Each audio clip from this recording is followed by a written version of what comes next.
Hello everyone, I am back from the Career Makeup Institute which gives you best coaching for academic and competitive exams. हम लोग कर रहे थे class 10th का subject maths. तो subject maths में हम लोगों ने लिया था chapter 4th, that is your quadratic equation. Quadratic equation में अभी तक हम लोगों ने इंट्रोडक्शन पार्ट करा हुआ है, उसका एक्सरसाइज 4.1 फिनिश करिए। आज हम लोग शुरू करेंगे exercise 4.2। Okay, so before going to the exercise मैं फिर से आप लोगों को ये सजेस्ट करूँगी कि आप लोग पहले मेरा इंट्रोडक्शन पार्ट देख लीजिए, क्योंकि इंट्रोडक्शन पार्ट देखेंगे तो आपको सारे डाउट्स क्लियर हो जाएंगे, तो आप आराम से एक्सरसाइज सॉल्व कर सकते हैं। ठीक है, सो लेट्स स्टार्ट। देखते हैं एक्सरसाइज 4.2 का फर्स्ट क्वेश्चन क्या कहता है। Find the roots of the following quadratic equation by factorization. हमने रूट्स निकालने हैं क्वाड्रेटिक इक्वेशन के फैक्टराइजेशन मेथड के साथ। ठीक है, फैक्टराइजेशन मेथड के साथ हम लोगों ने इसके रूट्स फाइंड आउट करने हैं। तो मैंने अपने इंट्रोडक्शन पार्ट में आपको फैक्टराइजेशन मेथड भी करवाया है। ठीक है, और उसके साथ साथ दो मेथड्स करवाए हैं, जैसे फैक्टराइजेशन आ गया और दूसरा आ जाएगा आपका क्वाड्रेटिक फार्मूला। ठीक है, मैंने दोनों को अच्छे से समझाया हुआ है with the help of example. ठीक है, सो मैं आपको यही सजेस्ट करूंगी कि आप लोग प्लीज़ मेरा इंट्रोडक्शन वीडियो ज़रूर देखिएगा ये एक्सरसाइज पूरी स्टार्ट करने से पहले।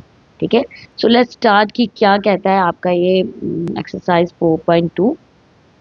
इसमें आपको इक्वेशन दी हुई है, आपने फैक्टराइजेशन मेथड से इसको सॉल्व करना है। ठीक, तो पहला जो आपका पार्ट है वो है x square minus 3x minus 10। ठीक है, क्या करेंगे, जैसे एक्स स्क्वायर था हमारे पास माइनस 3x माइनस 10। ठीक है, इसके साथ कोई टर्म नहीं थी 1। तो मैंने बताया था कि फैक्टराइजेशन में क्या करते हैं, पहली वाली टर्म को मल्टीप्लाई करते हैं लास्ट वाली के साथ, यानी ये हो जाएगा माइनस 10। इसको इस तरीके से स्प्लिट करेंगे, यानी स्प्लिट करेंगे कि सेंटर वाली टर्म आ जाए। ठीक है, सो मैं जानती हूँ कि 5 टू ज़ा कितना होता है 10। ठीक, 5 टू ज़ा 10 होता है और 5 में से 2 निकालूंगी तो 3 आ जाएगा। ठीक है, पर यहाँ पे है माइनस, दैट मीन्स कि बड़ी टर्म के साथ माइनस होना चाहिए और छोटी के साथ प्लस होना चाहिए, तभी माइनस प्लस माइनस होता है, आंसर -3 तभी आएगा। क्लियर हुआ। चलिए, क्या लिखूंगी मैं यहाँ पे, मैं लिखूंगी एक्स का square plus 2x minus 5x minus 10 equal to 0। ठीक है, इन दोनों में से एक चीज़ कॉमन, x, x प्लस 2 आ गया। इन दोनों में से क्या चीज़ कॉमन आएगी, -5।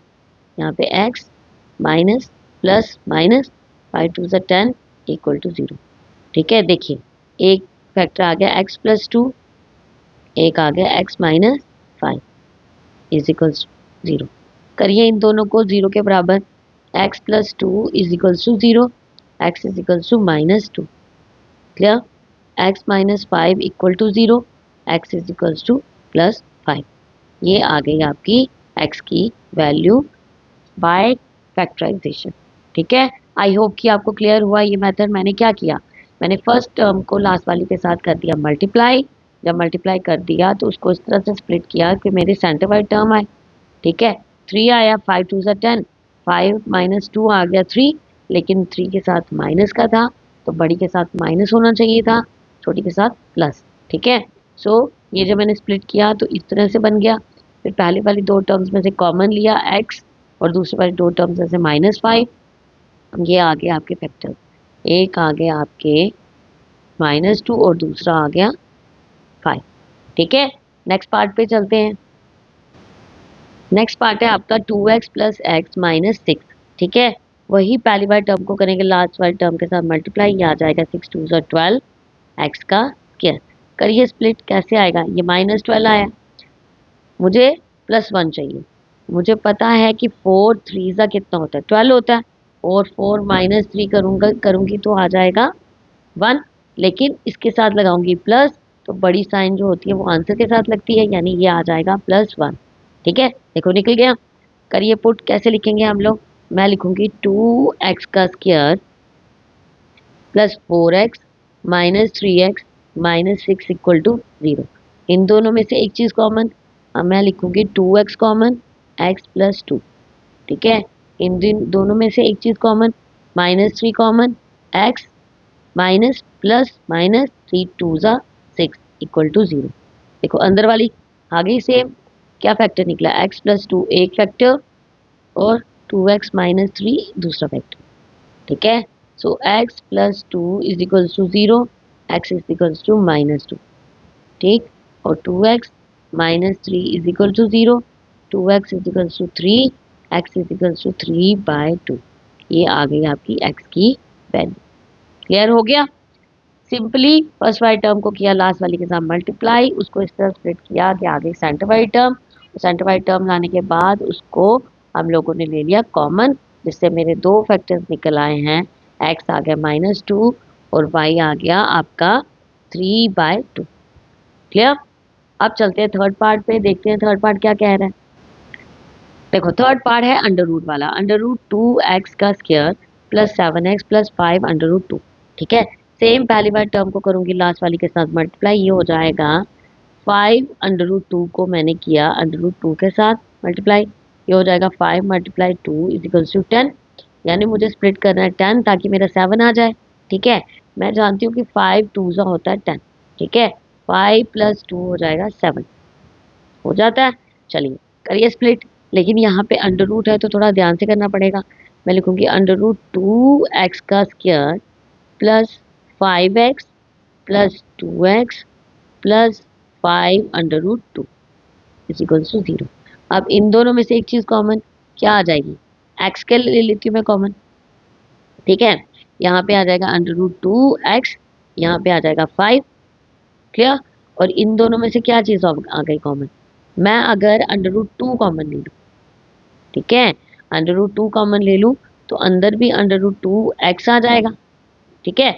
और मैं जानती हूँ कि under root 2 into under root 2x को मल्टीप्लाई करूंगी तो ये 2x बनेगा, ये चीज बन जाएगी मेरी अगर मैं इन दोनों को मल्टीप्लाई करूंगी।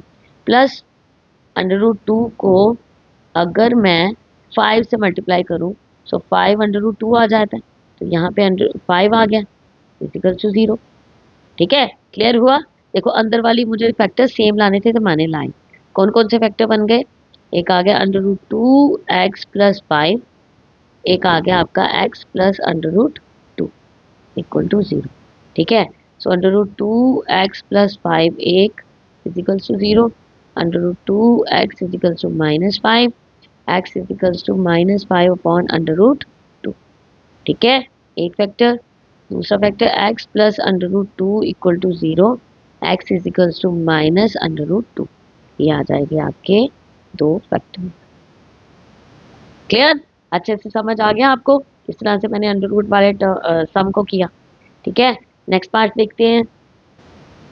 नेक्स्ट पार्ट है आपका 2x का square minus x plus 1/8 equal to 0, ठीक है। इसको अगर मैं इस तरह से लिखूँ 2x का square minus x plus 1/8 equal to 0, मुझे क्या करना है, मुझे 8 को मल्टीप्लाई करना है 2 के साथ, 8 को करूँगी माइनस एक्स के साथ मल्टीप्लाई, तो ये एलसीएम निकल जाएगा, ठीक है। ये आ जाएगा 16x का square minus 8x plus 1 equal to 0, फिर 0 इंटू 8 कर देती हूँ क्योंकि 8 को मैंने राइट हैंड साइड लेके गई मैं, ठीक है। सो मेरी इक्वेशन बन गई 16x का square minus 8x plus 1 equal to 0। Clear हो गया यहाँ तक। अब मैंने पहली वाली टर्म को करना है लास्ट वाली के साथ मल्टीप्लाई, ये आ जाएगा 16x का स्क्वायर। किस तरह स्प्लिट करूँ कि 8 आए, मैं जानती हूँ 4 4 ज़ा 16 होता है, ठीक है। और 4 4 ज़ा 4 प्लस 4 8 भी होता है, लेकिन यहाँ है माइनस तो मैं माइनस लगाऊंगी, माइनस माइनस माइनस हो जाएगा प्लस, -8 है। क्लियर। अब 16x का स्क्वायर करो split, -4x plus 1 equal to 0, इन दोनों में से क्या कॉमन आ जाएगा 4x, ये आ जाएगा 4x माइनस 1, ठीक है। इन दोनों में से क्या कॉमन आ जाएगा -1, ये आ जाएगा 4x minus minus plus is equal to 0, ठीक है। 4x minus 1, 4x minus 1 is equal to 0। क्या फैक्टर्स निकल जाएंगे आपके, आपके फैक्टर्स निकलते हैं यहाँ पे, एक आ जाता है 4x minus 1 equal to 0, 4x is equal to 1, x is equal to 1/4, एक फैक्टर। दूसरा भी यही आएगा 4x minus 1 equal to 0, 4x is equal to 1, x is equal to 1/4, this is your second factor. Clear. I hope कि clear हो रही है आपको हर एक चीज, ठीक है। नेक्स्ट पार्ट देखते हैं। लास्ट पार्ट है क्वेश्चन फर्स्ट का, 100x का square minus 20x plus 1 equal to 0। ठीक है, पहली वाली टर्म को किया लास्ट वाली के साथ मल्टीप्लाई, ये आ गया 100x का स्क्वायर। किस पर स्प्लिट करूंगी मैं? 20 आए, मैं चाहती हूँ 10 और 10 होता है 100 और 10 प्लस 10 हो गया 20, लेकिन यहाँ है माइनस, ऑब्वियसली यहाँ भी माइनस लगाना पड़ेगा, यहाँ पे भी, ये हो जाएगा -20। सो करिए स्प्लिट, 100x का square -10x plus 1 equal to 0। इन दोनों में से एक चीज़ कॉमन, 10x कॉमन। ठीक है, 10x आ गया, यहाँ पे भी -1, इन दोनों में से -1 कॉमन, 10x माइनस माइनस हो जाएगा प्लस 1 इक्वल टू 0।